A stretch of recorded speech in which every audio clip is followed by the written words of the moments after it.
I was around 433 pounds, 51 years old, and I was just in a really bad place. And just pretty well resigned myself to be in that size for the rest of my short life for whatever I had left. You know, there are not very many 400-pound grandfathers. And kind of how Billy asked Mike up front, can you help me? A fair question that we could pose back is, are you willing to help yourself? He's gone from looking for inspiration in that group to just inspiring the hell out of everyone else in that group every time he posts. It really doesn't feel like it's changed. It feels like it's all brand new. There's a lot of speed bumps. I ran over most of them. A lot of them I put it in reverse and ran them over 2 and 3 more times. You don't feel like you have any control really in the progression you're on, and you just start to feel like you're along for the ride. When you realize that you are in control, as long as you're willing to do work to stay in control, it's pretty damn empowering, and that's how you end up losing ridiculous amounts of weight, signing up for Spartan Races, signing up for triathlons, going from looking up to other people for inspiration to them then looking at you for inspiration, setting examples for your daughters and your grandchildren, and it's pretty damn cool.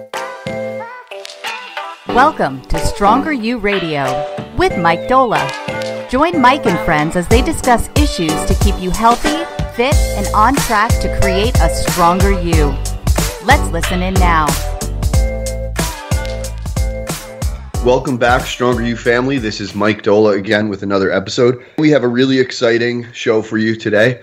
We have one of our most successful clients, Billy Dutton, and his coach, and one of our first Stronger You coaches, Jason Falcon.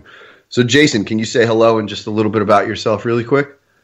Hey everyone, thanks for the intro, Mike. I started with Mike, been almost 2 years now, and Billy and I started working together beginning of 2017.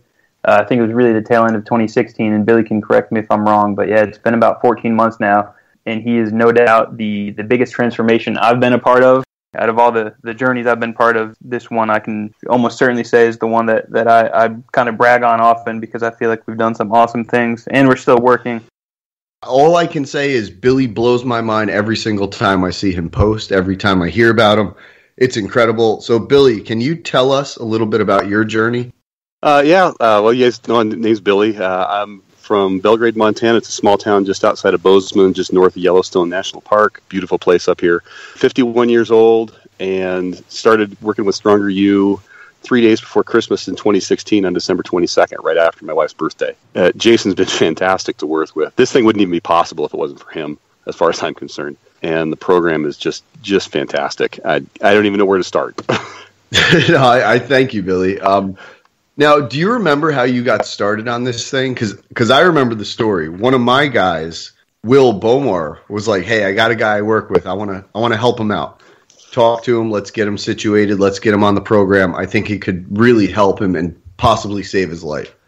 So, can you tell us a little bit about how that started and what your starting point was in terms of body weight, just to give some people some perspective in that? Yeah, sure. Will works in our California office, and he came up around Christmas time. They always come up for our big Christmas party. And I saw Will walking around the office, and I was just like, oh my gosh, this guy is jacked. I mean, he just looks fantastic. And I finally cornered him and said, okay, you got to tell me what you did because you look awesome. And that was the in he's been waiting for. Good. He'd just been waiting for me to ask about it and waiting. And I finally asked him about it. He told me about Stronger You and how it worked. I'd done a little bit of macro counting about 2 or 3 years ago, but the support wasn't really there. Will started talking to me, and he gave me Mike's email address and said, go ahead and send Mike an email and tell him where you're at, what you're doing, what's going on, and we'll go from there. And I said, well, okay, I'll give this guy a shot. And I'm not sure where I looked. I think I looked you up on Facebook first, saw your picture, Mike, and went, well, this guy doesn't fit the stereotypical mold of some diet fitness guru kind of guy. So, and I remember sitting at my computer going, okay, I got to get this email to this guy. And you actually emailed me first and said, hey, Will told me about you and said something and just thought I'd make contact with you. And I was like, well, okay. I'm just going to lay it all out on the line. And at that point, I was around 433, I think is where I started, 433 pounds. 51 years old, and I was just in a really bad place. People around me, I was a pretty happy-go-lucky kind of guy, but I had tried several things over the course of several years trying to lose weight, and I'd lost a lot of weight at one point and gained every last bit of it back and just didn't have the tools to deal with things. And I'd been seeing posts about famous people, they're usually about the only ones you ever hear about passing away. Big guys dying all the time. Right. And started looking around and going, there are not very many 400-pound grandfathers around here. And I had a grandson at that point. I have 2 lovely daughters and a fantastic, loving wife. And they had all been worried about me silently for years and praying for me for years to find something that would help. And I just finally come to the point of, I'd resigned myself to being 400-plus pounds, maybe going higher than even I was because my eating was totally out of control. And just pretty well resigned myself to being that size for the rest of my short life or whatever I had left, which I was pretty well convinced wasn't going to be much. It's wild out there. And like you said, it's kind of a common thing. Like people say, like, you don't see a lot of overweight older people. And unfortunately, like the weight thing really shortens people's life. And it's a scary thought. 4 or 5 years ago, I have a really good friend of mine who handles all my insurance. And he said, come on in, let's see if we can get you some life insurance. Fully knowing full well I wasn't going to get anything. And even 4 or 5 years before this, he had sat me down and showed me a letter with 30-plus companies' names on it that had rejected my application within 24 hours of submitting it, purely on my weight. Right. And he said, what's this tell you? I said, it tells me I guess I got to have to make a change. And I tried at that point a little bit, but I like to say that it failed, but it's not something that failed. I really think it's something that I wound up just giving up at because I didn't want to do it anymore kind of thing. And, I laid out everything to you and said, this is it. This is my last shot. I'm done throwing money after stuff. I'm done trying things that are gimmicky and not working. And I said, this is where I'm at. Do you really think you can help me? Please be honest and tell me. If you don't think so, fine, I can accept that. And you came back and said, well, it's going to be a lot of work, but right. But it's not going to be easy. And it's going to be something that I know we can help you and change your life. And it's just been downhill from there. It's been fantastic. If I can interject real quick, and then I'll let you get back, Mike, and not to downplay, because Mike is like the most sincere dude I know, and he writes like really thoughtful things when he sends us new clients. But I'm pretty sure, I'd have to go back and look, I think when he forwarded me your client intake form, Billy, he literally put, change this dude's life, and that was it. And I'd never gotten anything that short and abrupt, but it didn't need to be any longer than that, because once I clicked on it, it was a really special email to get, because it was clear that whatever you two discussed, he took to heart. I guess you conveyed really well that you were ready and that we could put things in motion to literally, change your life. And here we are all these pounds and months later. And it's been amazing, man. And the thing is, like, we have a lot of people that will inquire and they'll say, can you help me? And I will be like, yes, we can help you, but we don't know if you're going to follow or what roadblocks you might have. And all we can do is do our best. And if you give your best shot, this thing is guaranteed to change your life. But when you reached out, I was like, holy crap, this could be like the greatest story ever. Jason, can you tell how you guys even started this thing? Because Billy is maybe one of the heavier guys that we've worked with. And most conventional scales don't work to that weight. Can you give a little background on how we got him started? People ask me as a coach, just out and about with friends or family, and they go, well, are you part of anything cool or anything like noteworthy? And I say, man, there's this one guy that when he started, I usually get emotional talking about it, as stupid as that sounds. But I say, man, the first contact we had, I think you apologized to me. It was the very first thing you did. And you were like, sorry, Jason, my scale I'm at a weight right now where my scale won't even work. And I said, well, what do you mean? And you said, my scale starts to register at whatever the weight was, maybe 405. And you said, I don't know where I am above that. I think you were having to use a scale like at a grocery store or wherever it was, just because it had a higher capacity. But you were almost like apologizing and dismissing the program because, you're at a weight where your scale literally wouldn't log it. And I said, I'm not worried about that at all, man. We'll get you down there, but, let's find a workaround in the meantime. And you said, well, what is that workaround? And I was like, well, that's a great question. Let's brainstorm. And I think I said, find a pair of jeans, and that's going to be our benchmark. And if you can't find a pair of jeans, find a soft tape that goes all the way around your waist. It doesn't matter that we don't know exactly what the scale number is day to day, but there's definitely other ways where we can chart progress until we get you low enough to where your scale will register. And that's exactly what we did. Was it a soft tape or was it a pair of jeans, Billy? I don't even remember. My wife's tape for sewing wouldn't even go around me. I had to cut a piece of string and measure that with my tape measure out of the garage. to get a waist measurement. That's what it was. And I hope you have that hung up somewhere. And I hope Billy lets the listeners in on what else he got to commemorate all this later. But when you say never forget, that's about as real as it gets right there. And that's to show you how Billy said, Mike looked like a regular dude in his profile picture. We are just regular people doing this. We're regular people with regular struggles. We just care a lot about our people. And kind of how Billy asked Mike up front, can you help me? A fair question that we could pose back, but we usually don't because I think it can be taken the wrong way, is are you willing to help yourself? And one thing Billy has always been willing to do is absolutely do the work. He's asked me questions about the process and this and that, but there's never been, this isn't going to work and here's why. It's always been, all right, I'm game. Okay, Jason, I don't have a scale, but you want me to measure my waist? Okay, let's do it. And he just took it and ran with it. And when you get that amount of buy-in and you get someone that's that determined, it's recipe for pretty good results. It's guaranteed. Like, that's the hardest part for people. They want to change, but you're asking someone that for their whole life has done the opposite of what we need them to do. Exactly. So when we couldn't get a scale register, it's like, who cares? As long as you improve what you were doing before, we're going to get some progress. So how long did it take before you could actually get a scale reading and see what's going on there? Well, I think it was like 3 weeks or something like that is when it finally came down. I won't forget that morning when I decided I was going to try and step on the scale and see if I could get it to register. And it registered at 406, which was 1 pound lighter than what it would register at. And I was just shocked. I was just thoroughly shocked because for as long as I can remember for the last 20 years, I don't think I've been able to use a regular conventional scale ever. Right. Go to the doctor's office, they have to hang the extra weights on the side, or I have to go over to the hospital to find the bariatric scale or something along those lines. But I can't even believe it. But what do you think was the thing that worked when nothing else did? I think one of the biggest things for me, there's two things that really set this apart for me. One is there's not a you can't eat blank for the next 9 months, 3 months, 6 months, forever.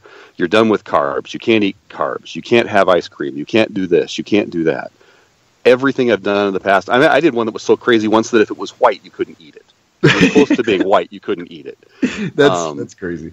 That's one of the things that was like, well, if I want bread, I could work this in. If I want something like that, I could do that. And the beginning, with the macros I had at the beginning, yeah, I could do all that stuff.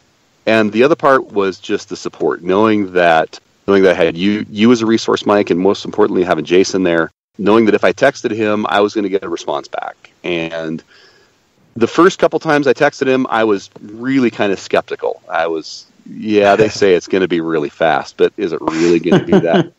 Oh, right. Hey, wait a minute. He just texted me back. I texted him back again, and he texted me back again. I'm like, hey, wait a minute. They actually mean this. They really are there to help us out with whatever we need. That and, well, the other thing, too, is the Facebook community is huge. The Facebook community is just fantastic. I love it. Those three things together are just what really has helped so much. Yeah, the group it's a crazy, awesome place. And every once in a while, someone will say, well, I don't have Facebook. Can I still join? And I say, yeah, but make an account because you're going to see some awesome stuff if you get in that group. And we don't want anyone missing out.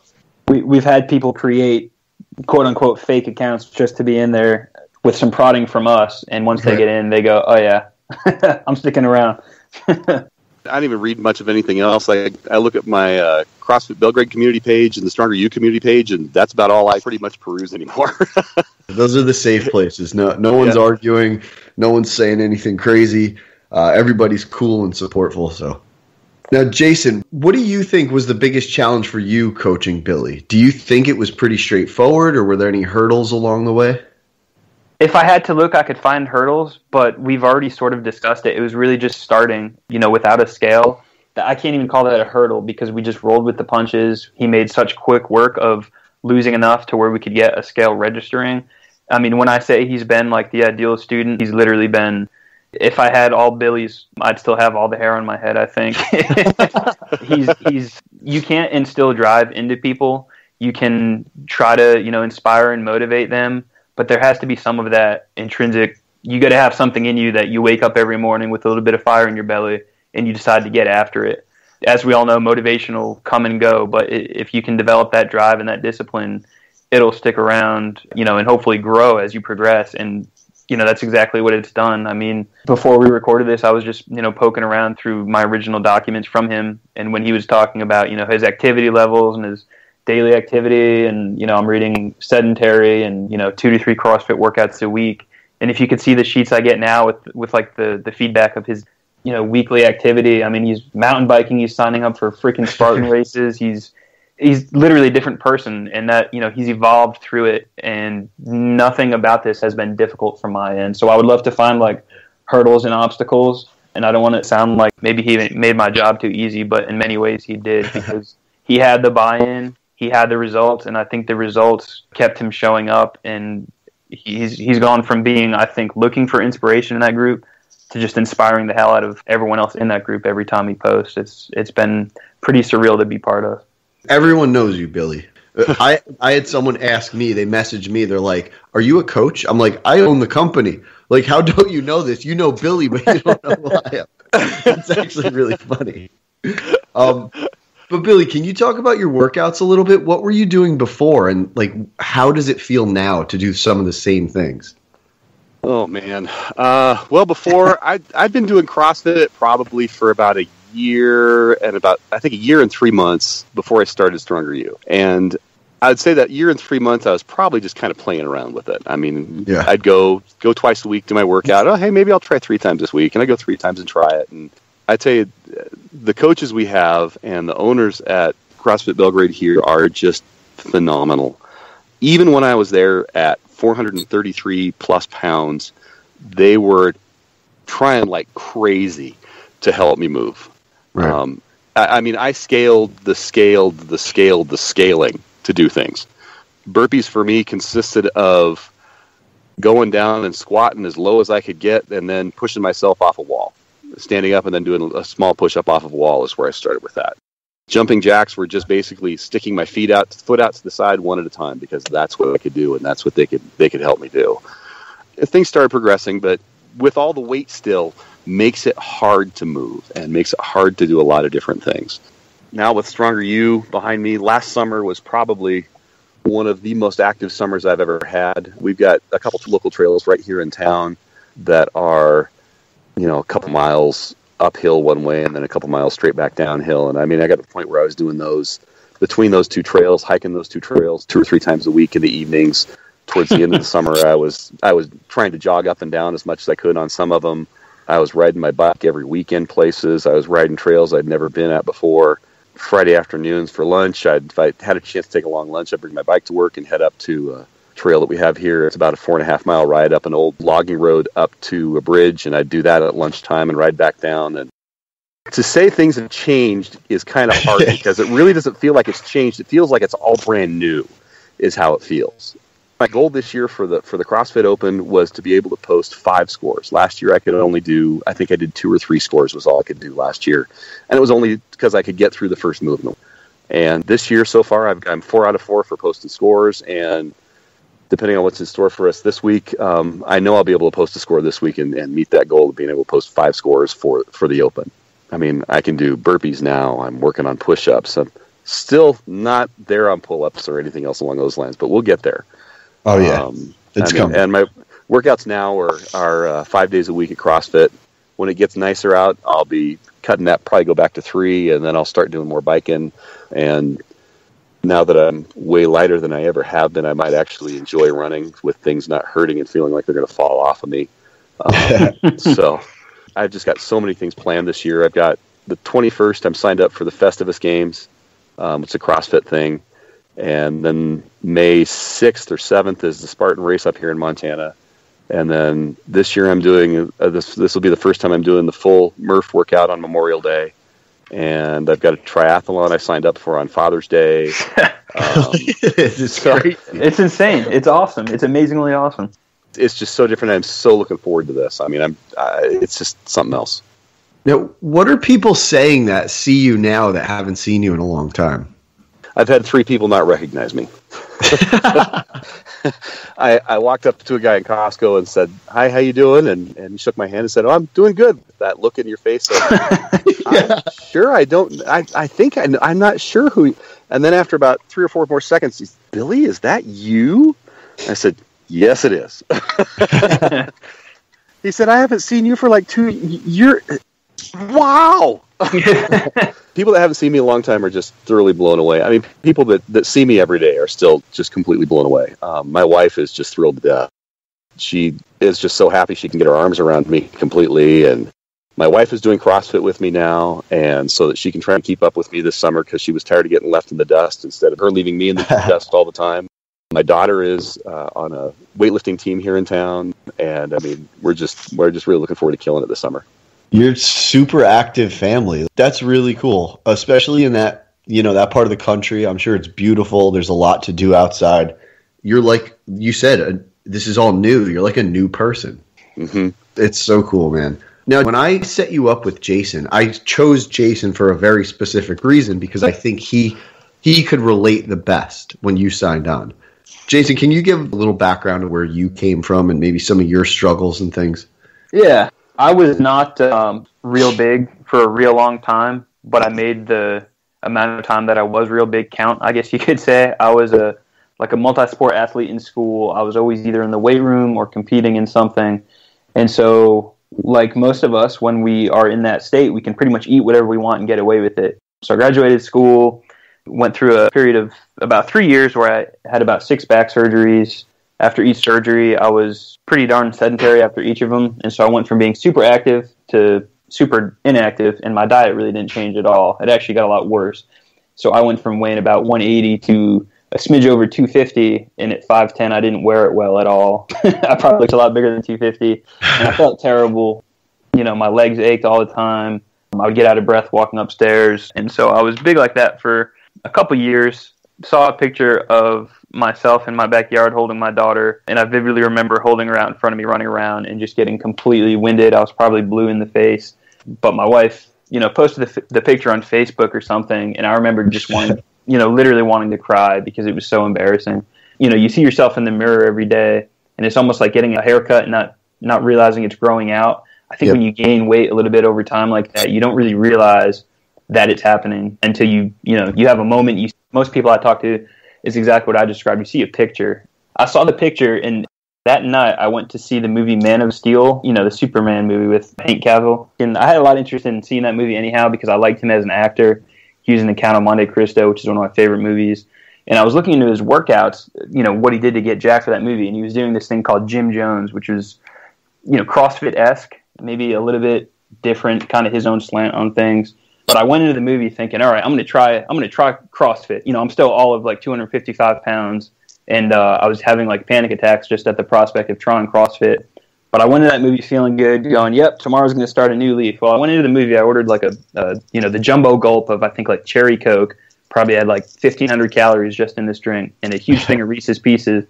And I'm sitting there watching the movie, indulging in this delicious beverage and all this candy, and the scene comes on where he like pulls a school bus out of the water, does something crazy, and he's walking under this clothesline with no shirt on, and he's like the most jacked, testosterone-ridden, just symbol of freaking manlyhood. And I'm sitting in the audience eating Reese's Pieces, drinking cherry Pepsi, having this mindset of, I'm going to start CrossFit tomorrow. And something at that moment clicked, and I was like, I'm literally getting older, getting fatter, getting more unhealthy. I've brought a daughter into this world. I have a beautiful wife. Like, what am I doing? And I think everyone has to have a moment of some sort. That was my moment.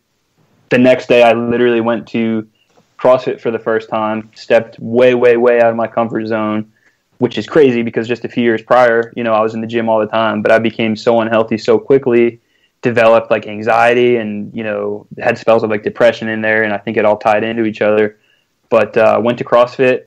Paleo was super popular in the CrossFit community at the time, so tried a little bit of that, tried a little bit of zone dieting. I had a little bit of success with each. Neither were sustainable really at all. It seems like any diets that really exclude food groups entirely can be really difficult to maintain in any sort of real life setting. If we were in a vacuum, it'd be great, but as soon as you go out, like I would go out to eat with my wife, and it was a lot of places couldn't really accommodate. I don't know if they couldn't accommodate, or maybe I just didn't have the right mindset at that point, but I had a buddy, John, that was, into tracking macros, and he kept trying to, get through to me like, hey, man, you can keep spinning your wheels doing all the other stuff, or why don't you just let me show you a few things? He worked on me for a couple months, and I finally came around, And I said, man, this might actually work. And I started, 10 pounds and then 20 pounds and then 30 pounds. And I realized it was, if you can quantify what's coming in and, keep adjusting it, right. You can keep moving. You don't have to just cut out carbs for the rest of your life and perform like crap as a result. And so through doing that, I got back down into a much healthier weight range. My performance in the gym took off. I found anxiety and depression to be, subsiding just with they were going away just as so much of the body fat was. And it was pretty crazy. And, I thought it was an amazing thing to go through to myself. If you would have told me back then I'd be coaching all these other people through it, it would have been like, yeah, there's no one's going to listen to me. What do I know? But, I think what Billy said at the very beginning, man, we're a group of people that care very deeply about those that we work with. We've kind of gone through a lot of the same things that a lot of our people have. And if they're willing to put, kind of their heart and soul into this and give it their best, we're, sure as hell willing to do the same thing. And this experience with Billy has just been a prime example of showing up, doing the work, accepting you're going to have some struggles and some bad weeks, but saying, all right, giddy up, let's get back on, keep going. He's now weighing lower than I was at my heaviest, and it's pretty friggin' amazing. That is incredible, man. Dude, I love it. I like every once in a while that picture of you shirtless walking down the street pops up. Oh God. And I can't even believe that's the same person.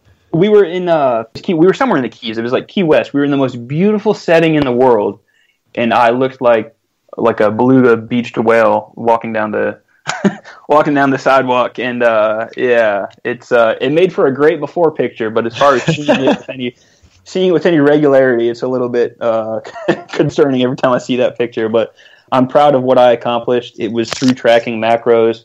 I didn't have the benefit of a coach early on.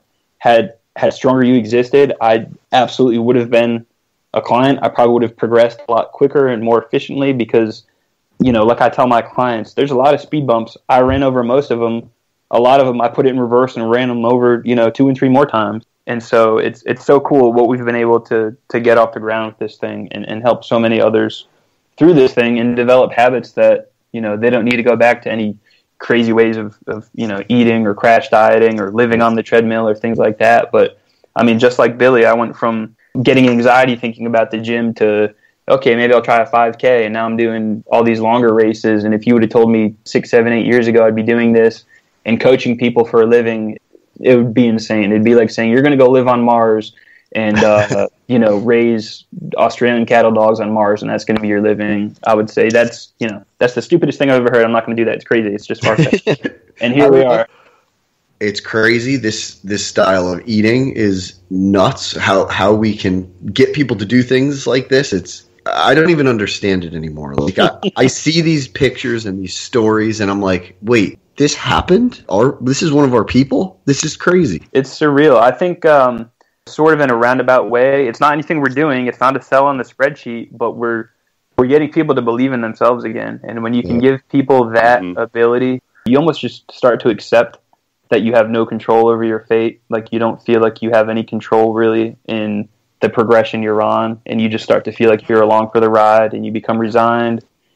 When you realize that you are in control, as long as you're willing to do work to stay in control, it's pretty damn empowering, and that's how you end up losing ridiculous amounts of weight, signing up for Spartan Races, signing up for triathlons, going from looking up to other people for inspiration to them then looking at you for inspiration and setting examples for your daughters and your grandchildren. And it's pretty damn cool. And you don't have to, what is the line from Interstellar, go quietly into the night, whatever it is, you have a say. Do you have any questions, Jason? Yeah, so you heard me kind of talk about sitting in Man of Steel looking at Dude Man with his 48-pack abs and 30-inch biceps. I mean, he's probably about my age, and he was in that shape, and I was clearly not in that shape. So my moment was a combination of that and seeing that picture of me holding my daughter. That was my moment. Other than seeing Will after not seeing him for a while and seeing how amazing his results were, did you have something that for you was just like the this is it moment, it's time to change? Part of it was the birth of my grandson, and seeing my own kids growing up and coming into their own, and just suddenly come the realization of no old fat people around, just not there. And probably about 2 or 3 nights before I saw Will and talked to him, I was on my phone and on my wife's phone deleting pictures of me. When my wife found out what I was doing, she got really upset and asked why. And I said, because I don't like how I look, and I look like a big fat cow, and I am too embarrassed to have these pictures out for anybody to see anywhere. All that compounded into one, and then seeing Will and going, I got to try this. There's got to be at least one thing here. If I can get something out of this, it's great. And I think you hit it on the head when you were talking there, Jason, was this really helps me understand that I can control things. Yep. That I've got control of my life, that I can control what I put in my mouth, and I can decide that, no, I'm not going to sit down and watch 8 hours of Breaking Bad again. I'm going to get up and go for a bike ride. It's a good show. Yeah, it's a really good show. I watched it twice all the way through, but I don't need to do it anymore. It was a series of a bunch of little things that added up over the course of several months, and just finally going, I got to do something or I'm gone. Yeah, so, man, it's deep stuff, man. My friends and family and people around me and coworkers and everybody has just been so supportive of everything. That's good to hear, because you don't always hear that. I read these posts in the group and I just go, my heart is breaking for you guys, because I have not had to experience any of that. I just get overwhelmed thinking about the support that I've gotten from people doing this. I mean, when we go to friends' houses, hey, here's what we're having for dinner. If you can eat that, great. If not, let me know and I'll change how I'm making something, or I'm cooking something separate for you so that you can join us and have fun and enjoy the time. Why don't you tell us where we can go have something for dinner, where we can go out and we'll all go out and have dinner together, so you can join us and come with us and not feel bad about anything. It's phenomenal. It's great that you have people like that around you, because we do see a lot of people that are like, hey, my friends are mad at me that I can't do this or can't do that. And it's like, well, you can go with them. You just might not be eating the same thing. And Alessi, my best friend and our COO, says, because a lot of people say this, like, well, I don't like eating different things than my family. And he used the example, well, when you go out to eat, does every single person order the same thing? No, you're there for the experience and to talk to people. It doesn't matter what's on your plate. My whole attitude towards food and social events and everything has changed. It's not about getting excited to go out to have dinner at a certain place. It's exciting to get to go out and share a meal with my wife, or going out to hang out with friends. Now, you said something about a choice, and this may be the most important thing to pay attention to. How did you make the decision that you were just going to be different? Because everyone says, like, I just can't stop. You know, I keep reaching for the food, or I keep doing this. And we do say it is a choice, and I understand there's a strong force pulling you to this thing. But what did you do where you were just like, I'm not going to do that? Well, for me, it was, one, it was the support from the group. Two, it was Jason being there if I had a question or anything along those lines. But the biggest thing for me was, it wasn't an easy thing. It was I don't know. It's hard to say. I think if the motivation to change is large enough. Yeah, I think that's what it boils down to, is that if I didn't make this choice and I didn't decide to do that, I had no idea how much longer I was going to be around. And I want to be around for quite a bit longer.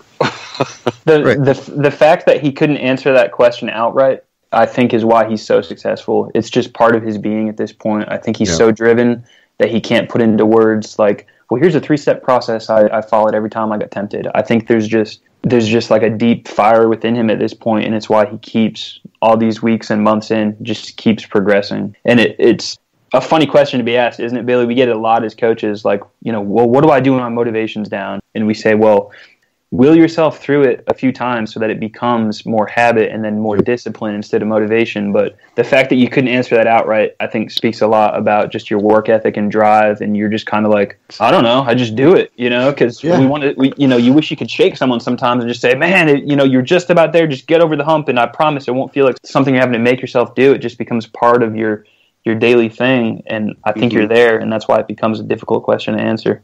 And you just do it even if you don't feel like doing it. That's the difference maker with anything. Fat loss, jobs, careers, love, whatever. We don't always want to do something. But if you just keep doing it, like you wake up and brush your teeth even when you don't want to, the motivation is your teeth not rotting and falling out. In this case, it's an early death. But someone else's, maybe they just want to see abs. So maybe their motivation isn't as deep as yours. So they have to find that why and that inner purpose and reason why they're actually going to do it.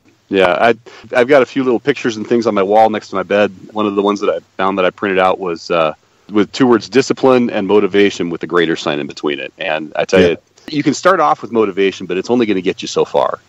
And motivation's not going to get you up at 4:30 in the morning to go to a 5:30 a.m. CrossFit class, I tell you. Or if it does, it's only going to do it about 2 or 3 times, but you better have something in place internally where you're going to keep yourself going, because discipline has got to win out at some point. Yeah. And I say to a lot of people, like, treat it like a job. Like, you're never not just going to show up to work. If you're going to have success on this program or in dieting in general, you just have to do it. And I know it sucks. It really does. It's asking people to be a different person. The Billy that was 430 pounds is a much different person than the Billy today. And he was willing to just change who he was.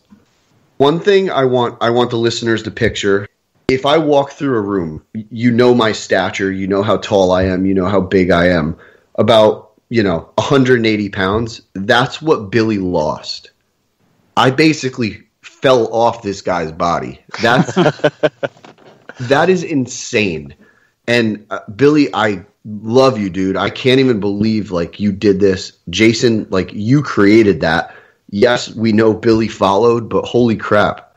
Like, your methods, your inspiration, your contact, like, that saved this guy's life. It was a team effort, and I am truly humbled and proud to be part of it. I'm glad he found us. Him and I have talked a lot offline about, stars aligning and people coming into each other's lives for a reason. I'm glad I was picked to be his coach. I'm glad that we connected like we did, and it's just been absolutely amazing. Yeah, it's awesome. This I love this episode because it's going to give so many of our listeners a little insight into the mind of someone that's gone through the program, not just a coach or an expert in the field or something like that. This is awesome for them. I love it. All right, Billy, so one more question before we get out of here. Someone's going to be listening to this who's thinking of giving up, who doesn't think they can do it, who has failed every diet they've ever done and thinks this is going to be another one of those things. What would you tell that person if you were in the same room with them? Boy, I'd just tell them you got to do it. You just got to stick to it. And this is going to be so different than anything that you have done before. The support is fantastic. There are times you just got to grit your teeth and just do it. And I've had those share times where I've had to just grit my teeth and go to bed. But the thing is to just not give up. This thing is going to work. Talk to your coach. Talk to the group, Facebook group. We're all here for you. Don't give up at all, because this thing's going to change your life. It did mine. It's incredible, man. Since I got both you guys on the phone at the same time, Mike, I don't even think I've ever talked to you live before. No. I just want to say thank you to both of you guys. I'm just... Dude, thank you. I am so thankful for the new life that I have, for the extended life that I have, and I just can't wait to see what's going to happen coming down the pike. I just really can't. I am so excited for it. Man, I'm like speechless about it. I can't even imagine being in your shoes. It's surreal. It's surreal myself. My mom, I was working on her computer the other day. She says, "You have the same hands you had in high school now." and my wife is rubbing my leg, and she says, "Your leg is way smaller now. This is so awesome." It's so weird to be. Yeah, I don't know. I can't wait for the summer to roll around, man, because as you were talking through your summer plans, and I'm sitting here looking at kind of historically where we've gone week to week. Think about how active you were last summer, and I'll use the word only pretty stupidly here, but you were only down 100 pounds at that point. You've added 80 more pounds, so imagine, I don't know, yep. I'm just super excited for you, man. But it's funny to be talked about, not like as a, best friend, like we don't see each other daily or that sort of thing, but I know you well enough to where I wish everyone knew the person that I talk to every week, because I can tell you're such a good, thank you, father and leader, and you're devout. You go, you play your church. You're just such a good person, and how big you were never ever defined you. Like, I have no doubt that what you changed just magnified the person you already were, except now what was already a super positive person has just like blossomed into a hell of a lot more. And man, I'm just proud to be part of this thing with you. Jason, thank you. Thank you, Billy. Stronger You family, we love you guys. Thank you so much for listening on this episode of the Stronger You Radio podcast. Stronger You Radio is a broadcast wellness production powered by StrongerUFit.com. Content copyright Stronger You. Executive producer Frank Sardella. Thanks for listening to Stronger You Radio. For more information on the podcast, visit StrongerUPodcast.com.